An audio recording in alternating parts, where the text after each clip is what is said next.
World History Final Project. Wilmington University. Jordan C. Guy.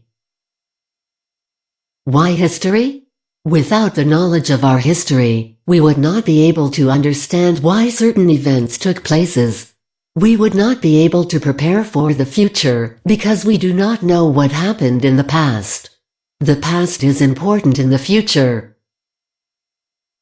Week 2. The Senate within the Roman Empire. The Senate started within the Roman Empire. Within the textbook The West, the Senate began under the rule of Octavian. The textbook states in 27b. C. E. As he boasted in the official account of his reign, he transferred the republic from his powers into that of the Senate and the Roman people. While some of the people believed this abdication was sham and some people were fooled, Octavian is showed honors though the Senate. What is the Senate? The Senate is a group of people who meet to discuss and create makes for the country, state, etc. The Senate is considered the smaller group within the Congress. Another definition refers to Roman time period describing the Senate as a group of officials who led the ancient Roman government. How is the Senate used today? The Senate is still widely used today. There are 100 members within the Senate, 2 senators from each state. The senators serve 6-year overlapping terms. The Senate proposes, authors, and votes on federal legislations that discusses the aspects of the U.S. domestic and foreign policy. The Senate oversees all branches of the federal government. Examples of the Senate?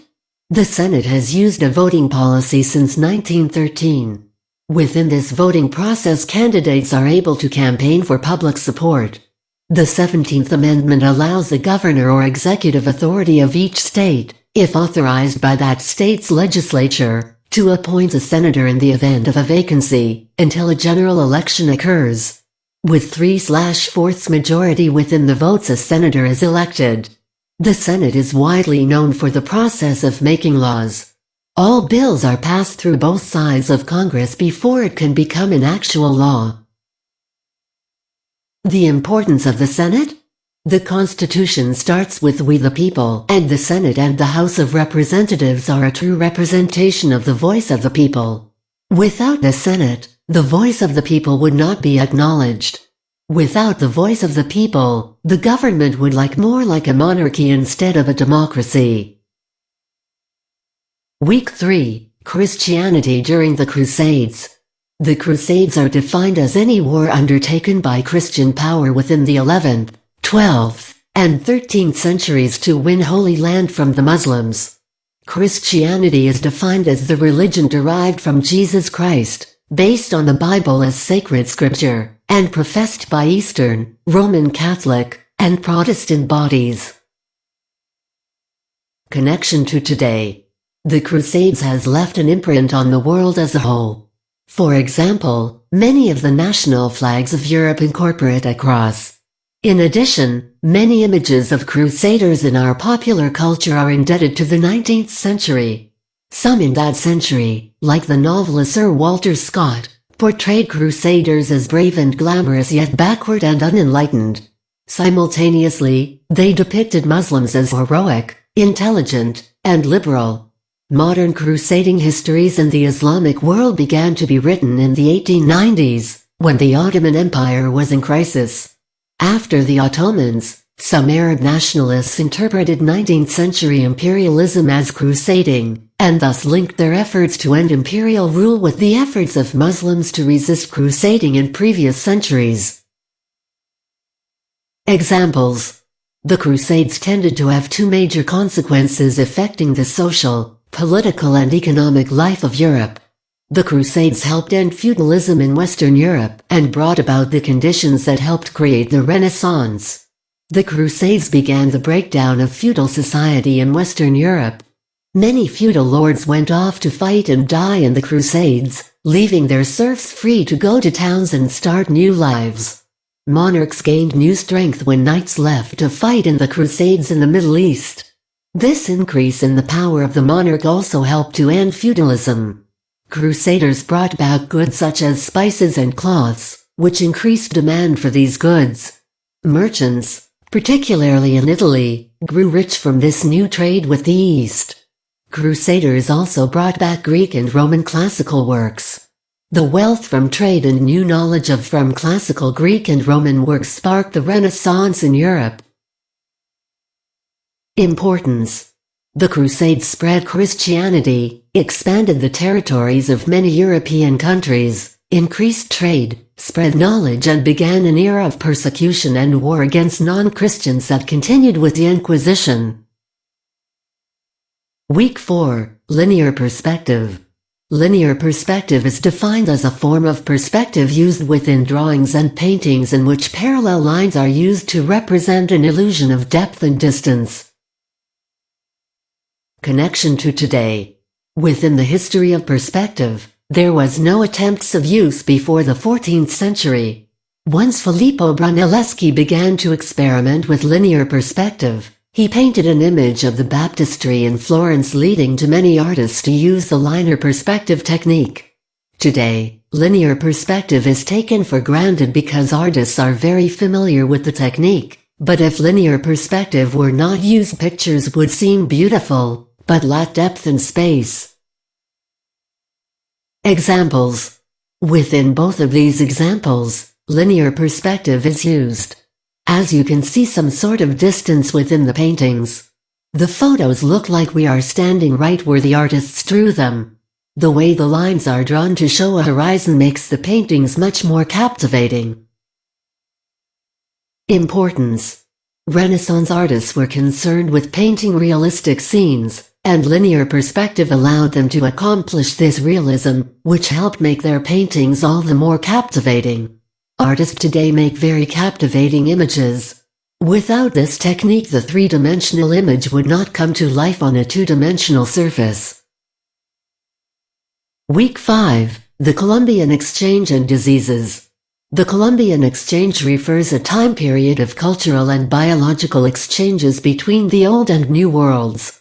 There was exchanges of plants, animals, and diseases. Whilst all of the exchanged items are important, disease is still an issue while traveling. A disease is defined as an illness that affects a person, animal, or plant, a condition that prevents the body or mind from working normally. Connection to today. After 1492, the Old World brought over diseases that current travelers still have to be aware of today. When historians list the infections brought to the New World from the Old World, they find most of humanity's worst afflictions, including smallpox, malaria, yellow fever, measles, cholera, typhoid, and bubonic plague. Due to the exchange of disease, the population of the Indians reduced quickly. While today, when people travel that are asked about gifts they are travel with whether to or from. Travelers are unable to bring certain items within certain states due to the harm it could cause to the population and ecosystem. Examples. In 2014, there was a spread of Ebola through Africa. Travels were nervous to travel and airports were taking very special precautions when travels re-entered the states. Now currently, travels are nervous about the Zika virus being spread through misquotes. Pregnant women are suggested not travel due to the harm the disease can have on their baby. Disease are taking very serious. Importance. It was the first step to connecting the Western and Eastern hemispheres together through trade and culture exchange. Although European diseases wiped out many native cultures, other exchanges such as corn and potatoes allowed a better diet for people and increased native and Irish population. Nowadays, we are preparing for all kinds of diseases. New drugs are found every day. Experiments are always taking place. Scientists want to save the human population. Diseases can wipe out a whole culture as seen in the past. Research your research so that does not happen today. Week 6. The Declaration of Independence.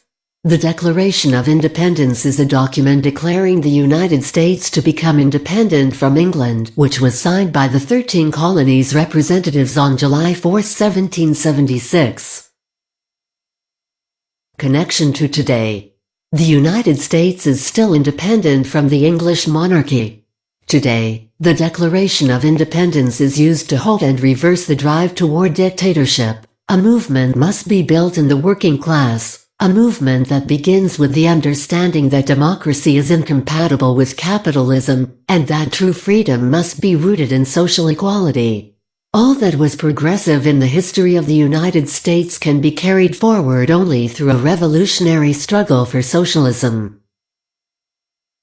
Examples. You can visit Philadelphia, Pennsylvania and see actual examples of the Declaration of Independence. You can also see the Liberty Bell, which is what the Declaration of Independence is all about. The Declaration of Independence was created so we can be free from England. Well, today that remains true as we are still free from England. Importance. The Declaration of Independence is an important part of American democracy because first it contains the ideals or goals of our nation. Second, it contains the complaints of the colonists against the British king. Third, it contains the arguments the colonists used to explain why they wanted to be free of British rule. History allows people to understand the past and move forward with the future in hopes of not having to repeat the past.